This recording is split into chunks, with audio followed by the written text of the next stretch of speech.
안녕하세요. 저는 슬아의 아들을 두고 있는 30대 후반 여성입니다. 주변에서 모성애라는 말을 쉽게 찾아볼 수 있습니다. 모성애는 어머니의 본능적인 사랑을 말하는데 자신이 하고 싶은 일도 포기할 수 있을 정도의 희생을 각오하기도 한다고 합니다.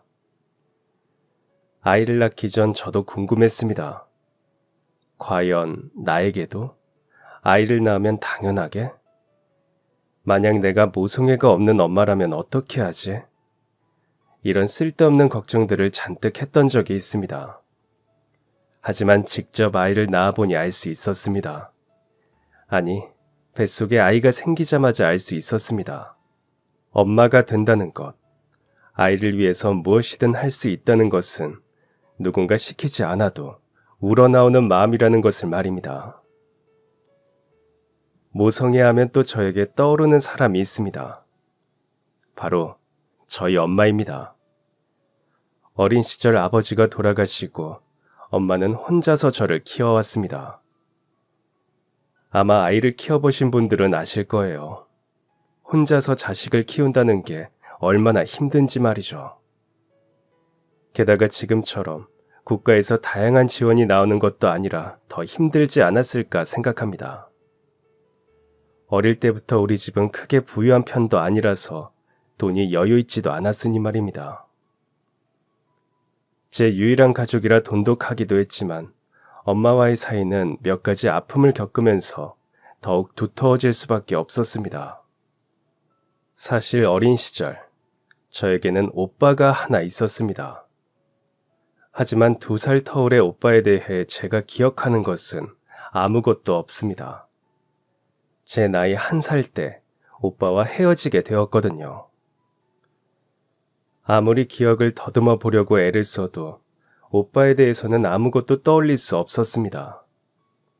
어릴 때는 가족 사진도 몇 장 없어서 오빠의 흔적을 찾는 게 더욱 어려웠습니다. 태어난 지 얼마 되지 않아 엄마가 안고 있는 모습과 돌, 생일 등에 찍은 게 전부였는데 다 합해서 20장도 채 되지 않은 것 같습니다. 그러다 보니 종종 엄마가 해주는 이야기로 오빠에 대해서 상상을 해볼 뿐이었죠. 3살인 오빠를 잃어버린 것은 아버지가 세상을 떠날 때와 같은 날이었습니다.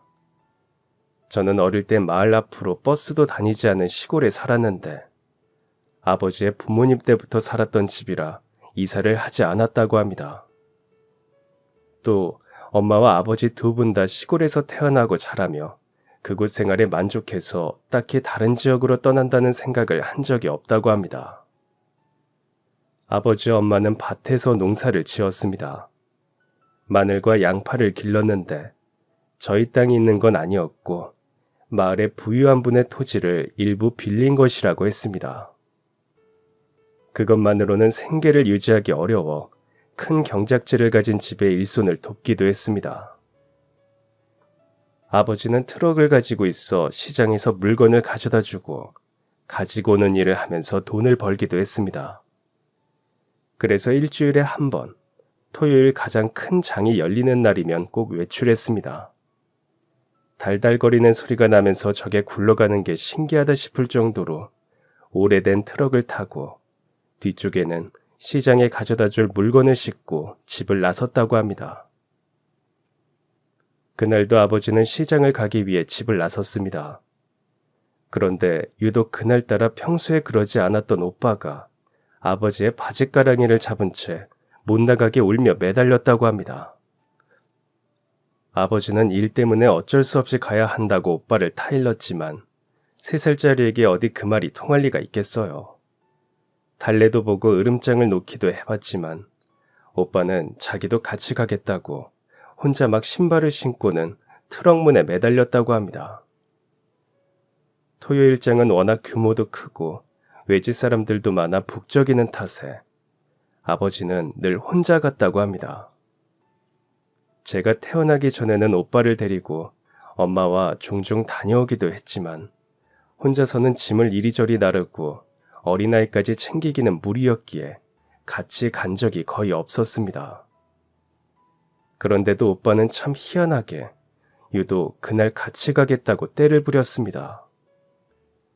하필이면 제가 며칠 전부터 열감기에 걸려 시달리는 중이었습니다. 며칠째 열이 올라갔다 내려갔다 하면서 밤낮 없이 울었던 탓에 밖에 데려갈 수 있는 상태가 아니었습니다. 괜히 사람 많은 곳에 나갔다가 더 아플 수도 있고, 며칠째 아이를 보느라 잠을 거의 못 잤던 엄마도 애 둘을 챙기며 장에 갈 여력이 되지 않았습니다. 그래서 최대한 오빠를 말리려고 해봤지만 들을 생각이 없어 보였다고 합니다. 종호야, 엄마가 집에서 맛있는 부침개 해줄게. 아버지 안녕히 다녀오세요 인사하고 들어가자. 아니야, 나도 갈래. 아버지랑 갈래. 종호야, 장에 사람이 너무 많아서 위험해. 다음에 동생 데리고 엄마랑 다 같이 가자, 응? 엄마가 동생 낳으면 꼭 같이 갈게. 약속해, 응? 싫어, 갈래. 나 갈래. 아버지랑 갈 거야. 종호야. 여보, 그냥 오늘은 내가 데리고 갈게. 당신도 막내 보느라 힘들 텐데 오늘은 집에서 둘이 좀 쉬어. 내가 종호 데리고 다녀올 테니까. 그래도 당신 혼자 애 데리고 다니기 힘들 텐데. 괜찮아. 어디 갈 때는 차에 잘 태워두면 되지. 잘 다녀올 테니까 걱정하지 말고 당신은 막내 잘 봐줘. 그래, 오늘은 아빠랑 같이 가자. 대신 아빠가 차에 있으라고 하면 잘 있어야 해. 말 잘 들어야 다음에 또 데려갈 거야. 아버지는 오빠가 매달려 있던 트럭의 문을 열어주었습니다. 아직 키가 작은 오빠는 발이 닿지 않아 아버지가 번쩍 안아 들어올려 자리에 앉혀주었습니다. 조그만 몸에 꼭 맞게 안전벨트를 단단하게 메어주고 문을 닫은 후 저를 안고 있는 엄마에게 손을 흔들며 집을 떠났습니다. 환하게 웃으면서 손을 흔들며 떠난 그 모습이 두 사람의 마지막이었습니다.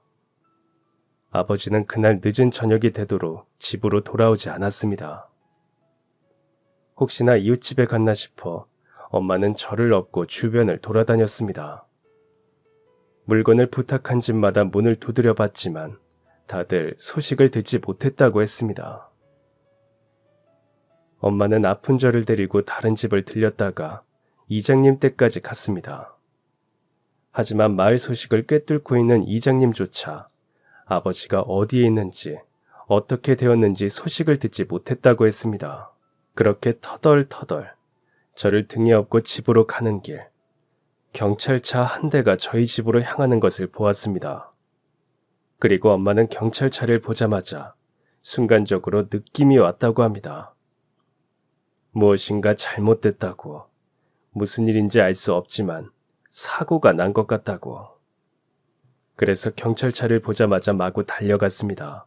등에 업은 아이를 양손으로 받치고 무게중심이 맞지 않아 자꾸만 몸이 기울어지면서 슬리퍼를 신은 발이 자꾸 미끄러져 모래에 발이 쓸리는 것을 참으면서 뛰었습니다. 갑작스럽게 엄마가 뛰어가니 뒤에 업은 아이가 울기 시작했습니다. 하지만 엄마는 저를 달랠 틈도 없이 이제 막 집 대문을 두드리려는 경찰들을 향해 달렸습니다. 선생님들 우리 집에 오신 거예요? 안녕하십니까? 여기가 혹시 김경규 씨네 집 맞습니까? 네, 맞아요. 저희 남편이에요. 남편은 애들 아빠는... 김경규 씨가 오늘 오후 사고를 당해서 병원에 있습니다. 같이 가셔야 할 것 같습니다. 애들 아빠가 사고가 났어요? 많이 다쳤어요? 얼마나 다친 건지... 그게 직접 가서 보시면 아실 겁니다. 우리 애는요? 우리 종호는 괜찮아요? 네? 종호요? 네, 오늘 애 아빠가 첫째랑 같이 장에 갔어요. 아침에 같이 차에 타고 나갔는데. 아이랑 같이 장에 갔다고요? 네, 3살짜리 남자애인데.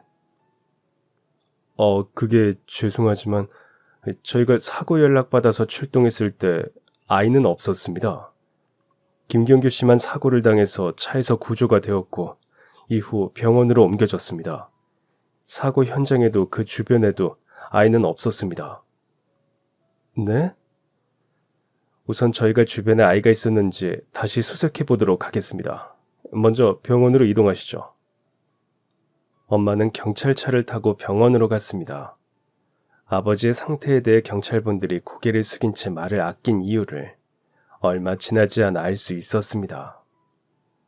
병원에 도착하니 아버지는 이미 세상을 떠난 후였습니다. 트럭이 거의 부서질 정도로 큰 사고를 당한 아버지는 현장에서 발견되어 병원으로 옮겨졌지만 생명이 위독한 상태였다고 합니다. 제가 어릴 때만 해도 사람들이 핸드폰을 다 들고 다니는 건 아니었기에 바로 연락처를 알아낼 방법도 없었습니다. 병원으로 옮겨진 후 급하게 응급수술에 들어갔지만 시작된 지 1시간 정도 만에 아버지는 심장이 멈췄다고 합니다. 그 후 사고 현장을 조사하던 경찰들이 아버지의 트럭에서 100m 정도 떨어진 곳에서 지갑을 발견했고 주민등록증에 적혀있는 주소를 찾을 수 있었습니다. 사고는 오후 2, 3시쯤에 일어난 것으로 보이고 장에서 떨어진 외곽도로에서 생겼는데 지금이야 차마다 블랙박스가 있어 사고가 나면 왜 났는지 바로 이유를 찾을 수 있지만 그때는 CCTV도 많이 없을 때였습니다. 그쪽 길은 인적이 많지 않아 목격자도 찾을 수 없었습니다. 다른 차와 부딪히거나 한 것은 아니고 급하게 핸들을 꺾다가 단단한 돌로 된 벽면에 부딪히면서 사고가 일어난 것 같다고 했습니다. 한동안 목격자를 찾기 위해서 그 주변을 경찰들이 계속해서 탐문했지만 사고의 경위는 찾을 수 없었습니다. 그래서 운전 미숙으로 인한 단순 사고사로 사건은 정리됐습니다. 그리고 또 하나, 바로 가장 큰 문제인 오빠였습니다. 주변을 아무리 수색하고 찾아봐도 오빠는 찾을 수 없었습니다. 혹시나 산을 넘어 다른 동네로 간 것은 아닐까 인근 지역 경찰서의 협조도 받았다고 합니다. 하지만 어디에서도 오빠의 흔적은 찾을 수 없었습니다. 그리고 그 주부터 저희 엄마는 저를 데리고 매주 장에 나갔습니다. 혹시나 길을 잃은 오빠를 누군가 찾아 장에 다시 데려오지는 않을까 하는 생각이었던 것 같습니다. 엄마는 하루 종일 장에서 오빠를 기다렸습니다. 토요장이 열린 곳부터 그 주변까지 샅샅이 뒤지며 혹시나 오빠를 본 사람이 있을까 물었지만 다들 고개를 저었습니다. 마지막으로 집마당 우물 옆에서 찍은 오빠의 사진을 들고 엄마는 매주 미친 사람처럼 지나는 분들을 붙들고 이 아이를 아냐고 물었지만 끝끝내 흔적을 찾을 수 없었습니다. 혹시나 오빠를 다시 마주칠 수 있지 않을까 엄마는 매주 장에 나가 물건을 팔았습니다. 수확한 양파와 마늘을 들고 나가 팔고 어떤 날은 집에서 부침개를 만들어 가지고 나갔습니다. 트럭도 부서져 1시간 되는 거리의 토요장까지 저를 업은 채 걷고 버스를 타면서 갔습니다. 가만히 있어도 땀이 주룩주룩 나는 한여름에도 두꺼운 잠바 하나 없이 뼛속까지 시리던 한겨울에도 엄마는 포기하지 않았습니다. 오빠를 찾을 수 없다고 해도 그 소식을 아는 누군가라도 만날 수 있기를 바라며 아이를 등에 지고 무거운 짐을 낑낑거리며 들고는 장에 갔습니다. 엄마가 꾸역꾸역 장에 다닌 것은 오빠를 찾기 위해서이기도 했지만 생계를 꾸리기 위함이기도 했습니다. 아버지가 돌아가신 후 집안의 생계를 책임질 가장이 엄마가 되었으니까요. 어린 딸까지 키워야 하는 입장이었으니 전보다 일을 더하면 더했지 줄일 수 없었습니다. 아들을 간절하게 찾고 싶어 모든 것을 팽개치고 거기에만 매달리고 싶어도 자신만 바라보는 자식이 하나 더 남았으니 그럴 수도 없었습니다. 오빠를 잃은 슬픔이 괴롭고 힘들었지만 엄마는 그래도 꿋꿋하게 이겨냈습니다. 오빠를 찾겠다고 모든 것을 팽개치기보다는 잃어버린 자식을 찾으면서도 남은 저를 키우기 위해 애를 썼습니다. 저는 그런 엄마에게 감사한 마음이 컸습니다. 만약 제가 자식 중 하나를 잃어버렸다면 다른 아이를 제정신에 키울 수 있을까? 저라면 제 마음이 너무 힘들어 그러지 못할 수도 있겠다는 생각을 했습니다. 제가 7살 때까지 우리 집은 마당의 우물을 이용했습니다. 물을 길어서 썼는데 7살이 되었을 때는 앞에 수동식 펌프를 설치해서 사용했습니다. 마당에 우물이 있는 게 어릴 때부터 봐왔던 거라 저에게는 당연했는데 나중에 도시로 나와보니 그게 아니라는 것을 알았습니다. 초등학교에 들어가기 전까지 마당에 있는 우물에서 물을 길어서 사용했다고 하면 주변 사람들이 깜짝 놀라고는 했습니다. 우물을 실제로 본 적이 없다는 사람들도 있어서 오히려 제가 놀랐습니다. 수동식 펌프를 설치해도 사실 편하지는 않았습니다. 아침에 세수하려고 하면 마중물을 준비해서 펌프에 붓고 끼릭끼릭 움직여줘야 하는데 그게 여간 불편한 것이 아닙니다. 정신도 차려지지 않은 아침부터 졸린 눈을 비비며 끼릭끼릭 펌프질 하다 보면 너무 귀찮고 번거로워 차라리 씻지 말고 갈까 싶은 생각도 듭니다. 시골집이라 여러모로 불편한 점이 많았지만 엄마에게는 특별한 곳이었습니다. 아버지와의 오랜 추억이 담겨 있고 오빠가 돌아올 수 있을 보금자리였습니다. 3살짜리 오빠가 집 주소를 외워 돌아올 수 있는 확률은 높지 않았지만 그래도 혹시나 만약의 가능성을 놓을 수 없었습니다. 오빠를 아는 누군가가 집으로 데려올 수도 있으니 엄마는 아무리 불편해도 그 집을 떠날 수 없었습니다. 하지만 시간이 흐르면서 저희는 어쩔 수 없이 그 집에 살 수가 없었습니다. 마을 사람들이 하나둘씩 떠나기 시작했고 특히 제 또래의 아이들이 동네를 떠났습니다. 그러다 보니 집 앞에 있던 학교는 정원이 없어 다음에 폐교가 된다는 공지가 내려왔습니다.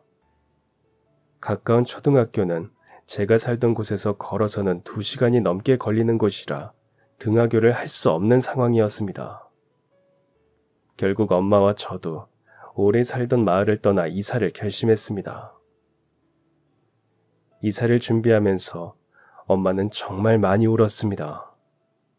아버지를 기억할 수 있는 마지막 장소이자 오빠가 돌아올 수 있는 곳이었는데 모든 것을 두고 떠나야 한다니 발길이 떨어지지 않았을 것입니다. 엄마는 매일 울고 또 울면서 짐을 정리했습니다. 이사를 위해 집안의 모든 짐을 꺼내다 보니 그동안 보지 못했던 오래된 아버지와 오빠 물건이 나오기도 했습니다. 어릴 때 입었던 오빠의 옷이나 서랍 밑에 들어갔던 장난감, 아버지가 젊은 시절 사용하던 선글라스도 나왔습니다. 엄마는 물건이 하나씩 나올 때마다 몇 번이나 울었습니다. 아버지와 오빠가 떠난 후 엄마가 흘린 눈물은 마당의 우물을 가득 채우고도 넘칠 것 같았습니다. 그래서 11살, 저랑 엄마는 다른 동네로 이사를 했습니다. 엄마의 먼 친척분이 운영하는 식당에서 일자리를 주겠다고 하여 그 근처로 이사를 하게 됐습니다. 전에 살던 곳에서 차로 4시간이 넘는 먼 곳이었지만 다른 선택지를 고려하기 어려웠습니다. 이사를 하면서 밭일도 하기 어려워졌으니 생계를 유지할 방법을 새롭게 찾아야 했거든요. 그리고 혹시나 하는 마음에 엄마는 새로 이사갈 곳과 일을 시작할 식당의 주소와 연락처를 적어 원래 살던 집의 대문 앞에 붙여두었습니다.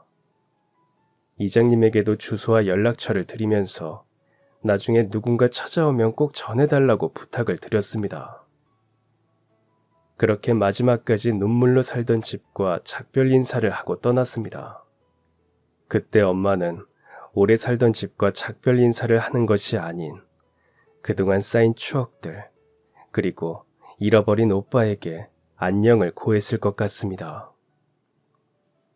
새로운 터전에서 시작한 삶은 처음에 쉽지 않았습니다.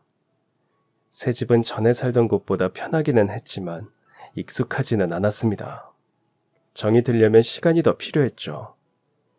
저는 갑작스럽게 학생이 많아진 학교에 적응하는 게 쉽지 않았습니다. 엄마도 처음 하는 식당 일이 쉽지 않았지만 저를 위해서 열심히 노력했습니다. 그래서 어린 시절 저는 아버지가 돌아가시고 오빠를 잃었지만 삶이 힘들거나 괴롭지는 않았습니다. 아버지가 없어서 가끔 다른 애들이 부러울 때가 있기는 했지만 엄마가 그 빈자리를 열심히 채워주신 덕분에 외롭지 않게 자랐습니다. 공부는 방에서 15등 내외로 중간보다 조금 잘하는 정도였습니다. 제가 사는 곳도 지방이라서 대학을 갈 때는 농어촌 전형으로 지원했고 그 덕분에 원래 점수보다 조금 더 좋은 학교를 갈 수 있었습니다. 서울에 있는 대학을 합격하게 되어서 처음으로 엄마와 완전 도시에서 살게 되었습니다. 원래는 저 혼자 대학 근처에 하숙을 할까 생각도 했지만 혼자 계실 엄마 걱정에 마음이 편치 않았습니다. 지금도 오빠의 빈자리를 그리워하는 것을 종종 볼 수 있었는데 저까지 타지에서 지낸다면 불안하고 외로우실 것 같았습니다. 서울에서 지내면서 엄마는 다른 식당을 찾아 일을 했습니다. 저도 대학 등록금과 생활비를 보태기 위해서 패스트푸드점이랑 학원 아르바이트를 시작했습니다. 대학 수업에 아르바이트를 2개씩 하다 보니 남들보다 더 바쁘기는 했지만 그래도 얼른 취업해서 엄마에게 효도하고 싶은 마음으로 버텼습니다. 장학금도 2번 정도 받고 대학을 무사히 졸업해서 6개월 만에 좋은 회사에 취업도 했습니다.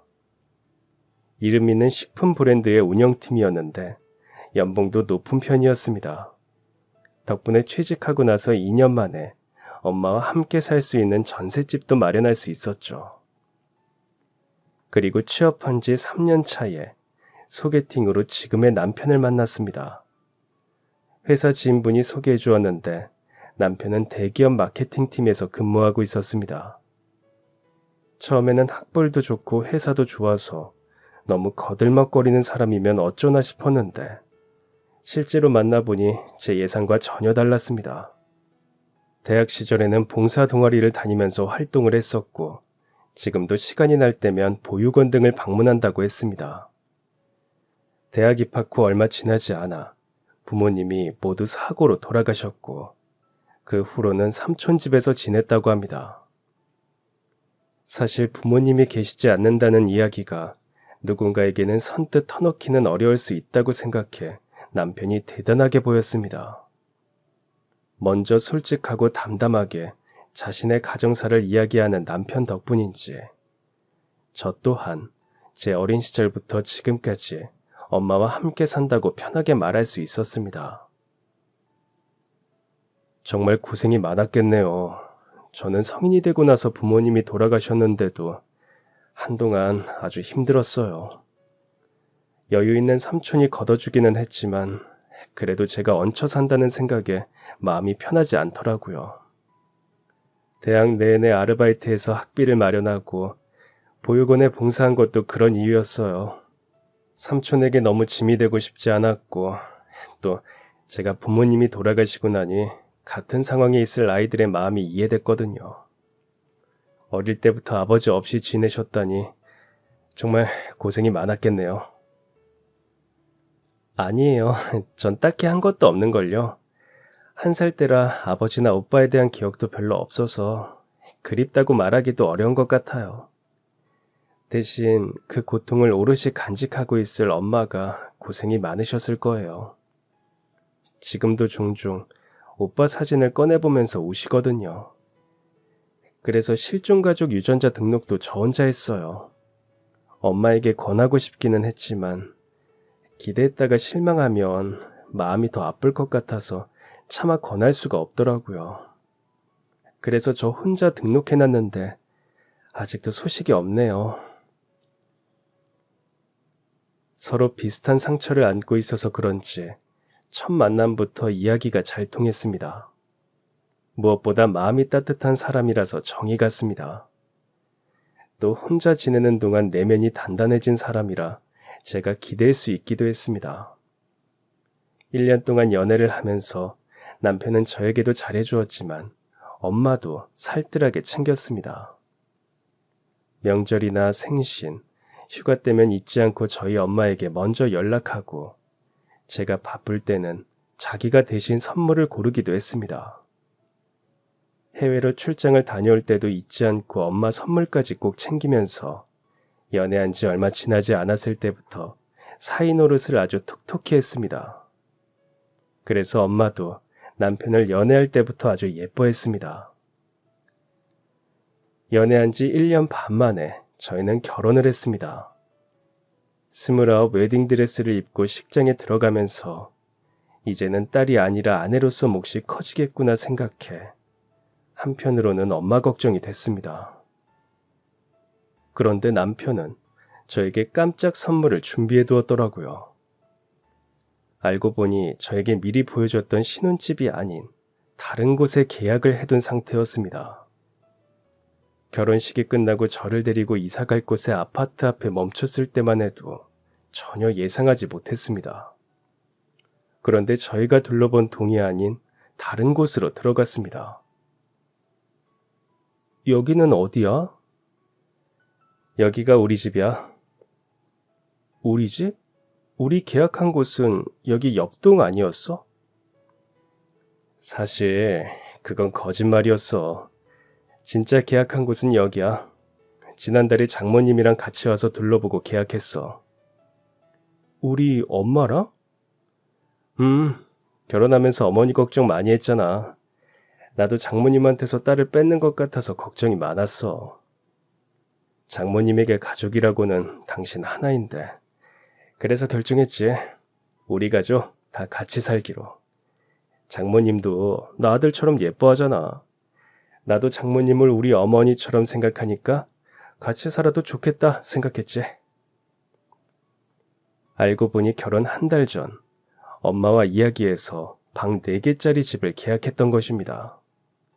삼촌이 주신 결혼 자금에 남편이 대출을 받고 엄마가 돈을 보태서 구했다는 이야기를 듣고 그 자리에서 눈물이 펑 터져 나왔습니다.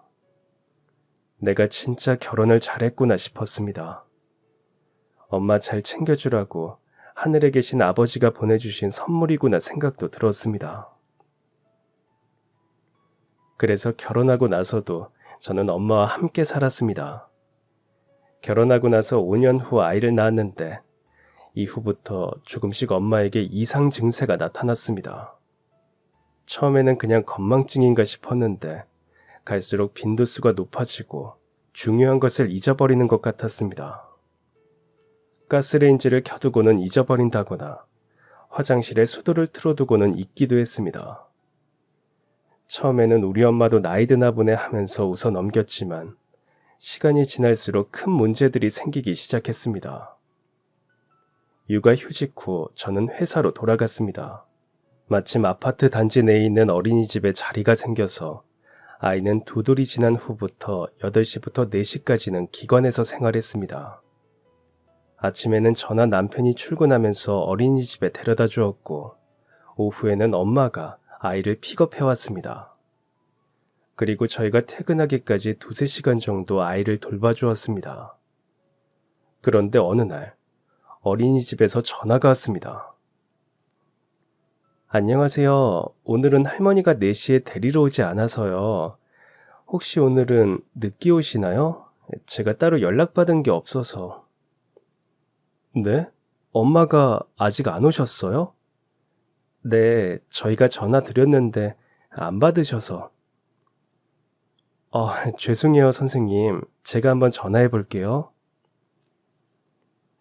저는 다급하게 엄마 핸드폰으로 전화를 걸었습니다. 그런데 아무리 걸어도 엄마는 핸드폰을 받지 않았습니다. 혹시 무슨 일이라도 생겼나 걱정되는 마음에 급하게 회사에 이야기하고는 집으로 향했습니다.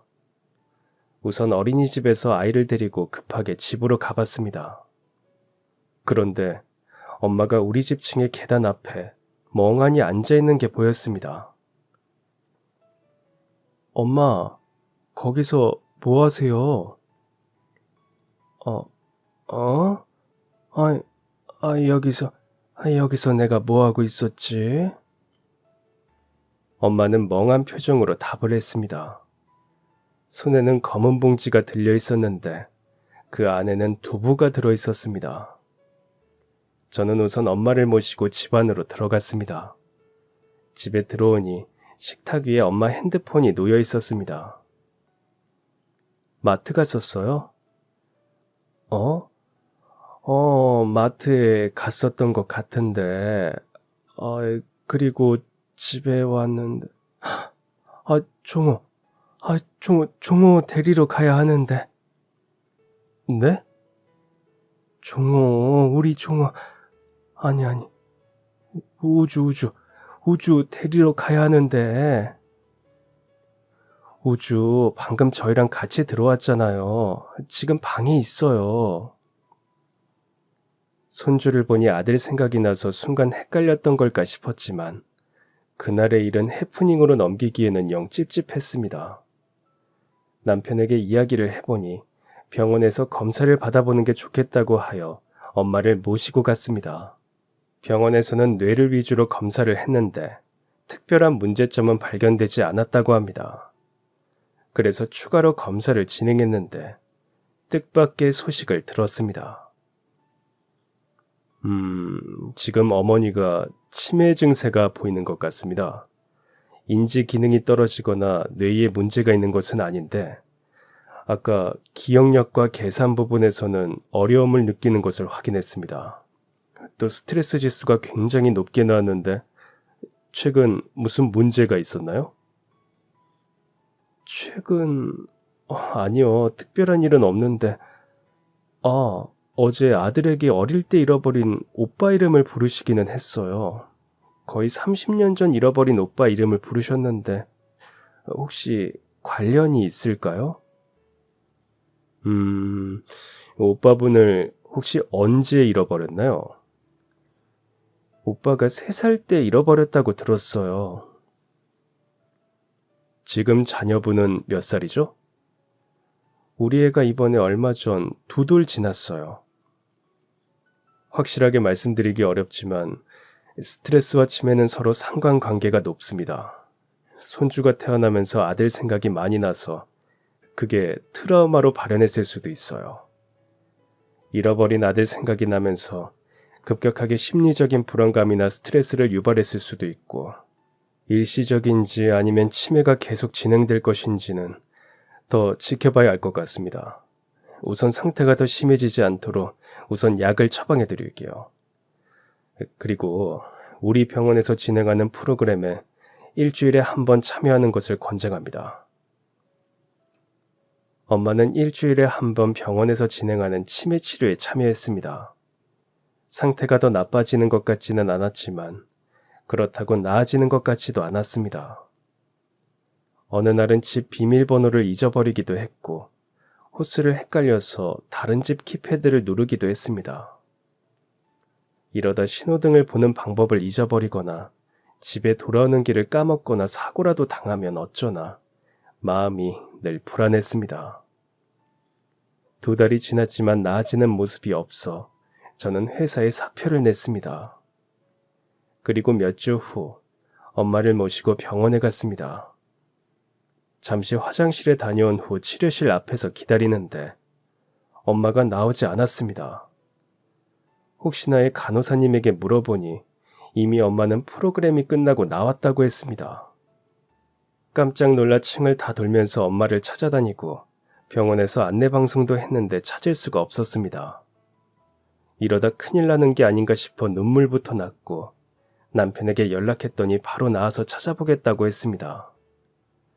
정신없이 엄마를 찾으며 건물 밖으로 뛰어나가던 그때 큰 충격에 몸이 갑자기 붕 뜨는 게 느껴졌습니다. 그리고 다음은 기억이 없습니다. 눈을 뜨니 저는 병원의 침대에 누워 있었습니다. 그 옆에는 남편과 엄마, 그리고 아들이 보였습니다. 깼어? 이게 어떻게 된 거야? 당신 사고 났어. 병원에서 갑자기 뛰어나와서 자동차랑 부딪혔는데 다리가 심하게 다쳤어. 무릎 아래부터 복숭아뼈까지 심하게 부셔져서 지금 철심으로 고정했어. 하마터면 다리를 영영 못 쓸 뻔했대. 엄마, 엄마 찾았구나. 혹시 몰라서 집에서부터 병원 가는 길까지 쭉 차로 돌아보는데 그 근처 버스 정류장에 앉아 계시더라. 내가 모셔와서 당신한테 전화했는데 병원이라고 사고 났다고 알려주더라고. 장모님 다친 곳도 없으시고 건강하니까 걱정하지 마.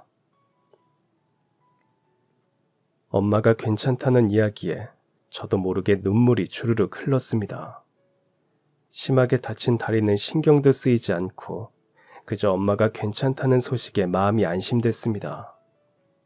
다리를 너무 크게 다쳐 저는 최소 한 달간은 병원에 입원해야 한다고 했습니다.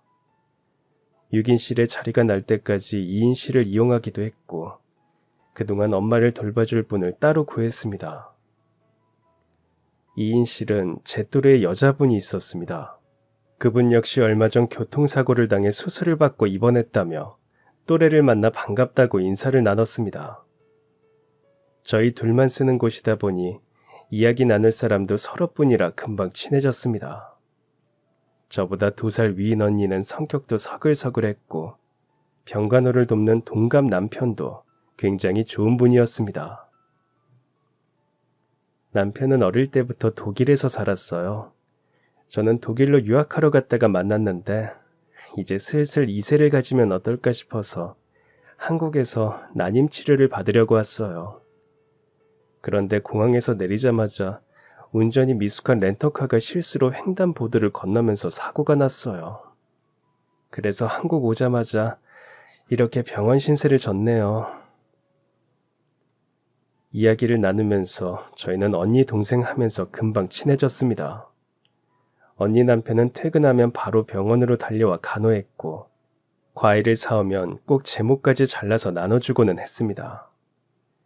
가끔 떡볶이와 순대를 몰래 사와서 주기도 했는데 마치 수련회 온 아이들처럼 웃으면서 같이 먹었습니다.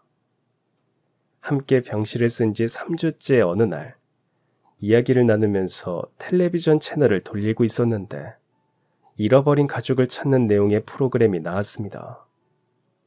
어머니가 그립다며 엉엉 우는 해외 교포의 이야기에 그만 저도 모르게 눈물이 후두둑 떨어졌습니다. 제가 훌쩍거리면서 울자 언니는 깜짝 놀라서 휴지를 뽑아주면서 다가왔습니다. 어머, 왜 그래? 괜찮아? 고마워요. 아니, 보니까 저도 모르게 우리 오빠가 생각나서. 오빠? 오빠가 있었어? 네, 옛날에요. 원래 오빠가 있었는데 3살에 오빠 3살에 갑자기 장에 나갔다가 없어졌어요. 그 후로 지금까지 유전자 등록도 해놨는데 아직도 못 찾았어요. 아이고, 그래서 오빠 생각이 나서 눈물이 났구나. 나도 그 마음 이해해. 우리 남편도 3살 때부터 보육원 생활을 하다가 독일로 해외 입양했거든. 가끔 자기를 낳아준 부모님들은 어떤 분들일까?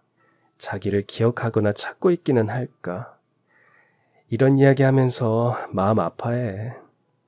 3살이요? 3살이라서 너무 어릴 때라 기억은 잘 안 난다는데 그래도 예전 살던 집에 특이한 게 있어서 기억난다고 하더라고. 많이는 아니지만 아주 조금 막 스쳐가는 모습이 있는 것 같아. 특이한 거요? 오늘 남편 일찍 온다니까 한번 이야기 나눠보면 되겠다. 바로 옆에 이렇게 같은 상처를 가진 사람이 있었다니 슬픔은 나누면 반이 된다고 하잖아. 언니가 해준 이야기에 저는 심장이 뛰었습니다. 3살 때 가족을 잃고 보육원에 보내졌다는 것과 집에 특이한 게 있었다는 말이 묘한 기대감을 일으켰습니다. 저는 언니 남편분과 빨리 이야기하고 싶었습니다. 그리고 7시쯤 드디어 남편분이 오늘은 아이스크림을 사들고 병실에 찾아왔습니다. 저희는 반갑게 맞아주었고 언니는 남편에게 낮에 있었던 일을 말하며 저와 이야기를 나눌 수 있도록 해주었습니다. 오빠를 잃어버렸다고요? 그동안 고생이 정말 많았겠어요. 네, 저는 1살 때라 너무 어려서 오빠에 대한 기억이 없어요. 그런데 엄마는 아주 힘들었을 거예요. 제가 아들을 낳으니 어릴 때 오빠에 대한 기억이 떠오르는지 요즘은 치매까지 심해졌어요. 어이, 세상에. 그래서 어머님이 면회를 잘 안 오시는 거구나. 어머니랑 같이 산다고 들었는데 남편분만 오시길래 무슨 일이 있나 했거든요. 네, 제가 사고 나던 날도 엄마 치매 치료를 받으러 병원에 왔다가 없어져서 찾으러 다니다가 그런 거였어요. 집 비밀번호도 잊어버리고 갑자기 손주한테 오빠 이름을 부르기도 하시고 병원에서도 스트레스 지수가 굉장히 높다고 그러더라고요. 그런데 아까 낮에 언니랑 이야기하다 들었는데 어릴 때 집에 특이한 게 있었다고. 맞아요. 제가 보육원 생활을 3살부터 해서 아마 그 전의 기억인 것 같은데, 그래서 뚜렷하게 기억하는 건 아니에요. 그런데 어릴 때 집 마당에 우물이라고 하죠. 막 돌로 동그랗게 쌓여 있고 바구니 같은 거 줄에 묶어서 그 안에 넣어서 물을 꺼내 쓰는 거. 그런 게 있었던 기억이 나요. 어떤 여자분이 그 앞에서 줄을 막 당겨서 물을 꺼냈던 기억. 한국 드라마 보니까 그 나무로 된 바가지? 그런 걸 많이 쓰던데, 이상하게 제 기억에는 항상 빨간 동그란 바구니가 줄에 묶여 있었던 것 같아요. 여자분이 물을 떠올렸다고요? 빨간 바구니로? 혹시 손잡이가 달린... 그것까지는 자세히 기억나지 않지만 빨간색 바구니였어요. 그리고 혹시 또 기억나는 거 있어요? 이건 제가 보육원에 들어가기 전이었는지 후였는지 잘 모르겠는데 트럭을 봤던 게 기억나요. 시동 소리인지 모르겠지만 뭔가 모터의 떨림 때문에 부딪히는 건지 털털털 이런 소리가 났었는데 제가 트럭에 앉아서 어디를 갔던 것 같아요. 트럭에 앉아있던 거랑 차에서 나는 요란한 소리가 기억나는데 이 누구랑 같이 탔는지 어디로 갔는지 같은 건 떠오르지 않더라고요. 그분의 이야기를 들으면서 저는 몸에서 소름이 돋았습니다. 빨간 바구니가 있는 우물과 트럭, 모두 제 어린 시절과 같았습니다. 트럭은 사고로 본 적이 없지만 엄마가 이야기해 주신 것과 똑같은 것 같았습니다. 덜덜덜 소리가 나는 트럭이라고 엄마가 늘 이야기했었거든요. 게다가 여자분이 물을 뜨는 모습이 생각난다니 엄마가 우물을 쓰던 걸 기억하는 게 아닐까 싶었습니다. 이야기를 나눠보니 혹시 이 사람이 오빠가 아닐까 하는 생각이 들었습니다. 나이대나 여러모로 너무 딱 맞아 떨어졌거든요. 혹시 유전자 등록하신 적 있어요? 그 실종자 찾는 거 말하는 거죠? 아니요. 이번에 한국 오면 할까 싶었는데 오자마자 사고도 나고 정신이 없어서 못했어요. 제가 너무 오버하는 걸로 생각할 수 있지만 들어주세요. 저도 어릴 때 살던 집 마당에 우물이 있었어요. 제가 7살 때까지 우물에 있는 물을 퍼었었고 워낙 깊다 보니 어릴 때는 엄마가 늘 대신 떠줬거든요. 그리고 우리 집도 예전에 시끄러운 소리가 나는 트럭이 있었어요. 아버지가 쓰던 오래된 트럭인데 그걸로 장을 왔다 갔다 하면서 물건도 싣고 가서 팔았다고 하더라고요. 저희 아버지는 사고로 돌아가셨는데 사고가 난 날 오빠랑 같이 장에 나갔어요. 오빠가 그날 꼭 아버지를 따라 장에 가고 싶다고 해서 같이 트럭을 타고 떠난 게 마지막이라고 해요. 그 뒤로 없어져서 찾을 수가 없었거든요. 그게 오빠 3살 때, 제가 1살 때였어요. 언니랑 동갑이라고 들었는데 나이도 저랑 2살 차이라서 저희 오빠랑 똑같아요. 그럴 수가... 정말요? 그러면 제가 잃어버린 오빠일 수도, 저희가 가족일 수도... 네, 그래서 혹시 괜찮으면 유전자 검사를 해보면 어떨까요? 만약 오빠가 아니라면 너무 안타깝겠지만 사실이라면 저는 더 이상 말을 잇지 못하고 눈물을 흘렸습니다. 그 모습을 보고 잠시 생각에 빠진 남편분은 이내 고개를 끄덕이더니 검사를 받아보자고 했습니다. 저희는 바로 다음 날 가족인지 확인하기 위해 유전자 검사를 의뢰했습니다. 검사가 나올 때까지 너무 불안하고 떨렸습니다. 혹시 아니면 어쩌나 싶어 남편에게만 이 사실을 이야기하고 엄마에게는 전할 수 없었습니다. 그리고 며칠 후 검사 결과가 나오고 저는 병원 침대가 다 젖을 정도로 울었습니다. 남편에게 전화를 하니 바로 엄마를 모시고 병원으로 달려왔습니다. 그리고 언니분의 남편도 급하게 회사에서 병원으로 달려왔습니다. 엄마, 불쌍한 우리 엄마. 그동안 마음고생 많이 심했죠. 이제 괜찮아요. 우리 오빠 찾았어요. 오빠 여기 오빠 찾았어요. 오빠? 네 오빠? 아니, 우리 종호? 오빠 찾았어요. 여기 이 사람이 우리 오빠예요. 오랫동안 찾던 종호래. 엄마 아들 종호. 종호. 아유, 내 아들 종호. 어머니, 엄마. 엄마는 오빠의 손을 잡은 채로 얼굴을 빤히 들여다보며 눈물을 뚝뚝 흘렸습니다. 말도 제대로 나오지 않는지 이름을 더듬더듬 부르면서 손을 뻗어 얼굴을 만져보았습니다. 오빠는 그 손에 얼굴을 기대면서 같이 눈물을 흘렸습니다. 엄마의 한쪽 손을 꽉 붙들어 잡고는 계속해서 눈물만 흘렸습니다. 꿈인지 생시인지 믿어지지 않아 아들을 품에도 안지 못한 채 얼굴만 계속 들여다보는 엄마의 떨리는 눈동자와 숨소리에서 이 순간을 얼마나 기다려왔는지 느낄 수 있었습니다. 엄마는 오빠를 한순간도 놓칠세라 눈을 깜빡이는 것도 잊은 것 같았습니다. 몇십 년을 소식도 모른 채 그리워하기만 했던 아들을 눈앞에 두니 그 심정이 어떨지 감히 헤아릴 수도 없었습니다. 두 사람을 포함해 저희 모두는 그 모습을 보면서 한참을 울었습니다. 오빠와 엄마는 어느새 서로를 부둥켜 안은 채 바닥에 주저앉아 울고 있었습니다. 약 35년 만에 오빠는 드디어 우리 가족의 품으로 돌아왔습니다. 아버지를 따라 장에 갔던 그날 이후 아주 오랜 시간이 흘러서 말이죠. 일주일이 지난 후 저는 퇴원하고 통원 치료를 하게 됐습니다.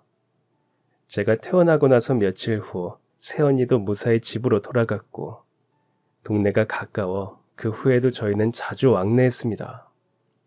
아직 다리가 많이 불편한 저를 위해 항상 오빠네가 우리 집으로 왔습니다.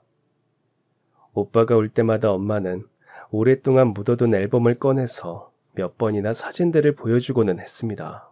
오빠는 독일에서 가지고 온 어린 시절 사진을 들고 왔습니다. 두 사진을 나란히 놓고 비교해보니 배경은 달라도 웃고 있는 얼굴은 똑 닮아 있었습니다.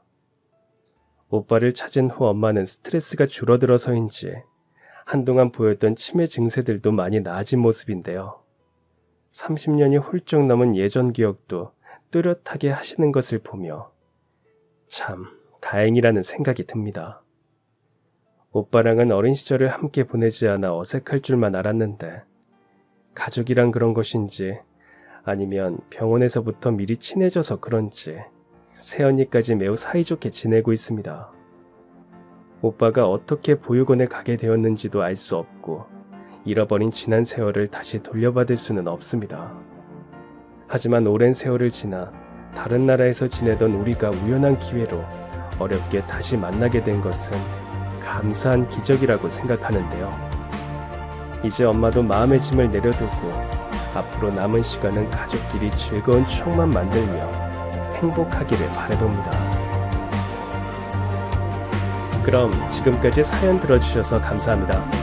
사연이 재밌으셨다면 구독과 좋아요 부탁드려요. 감사합니다. 안녕히 계세요.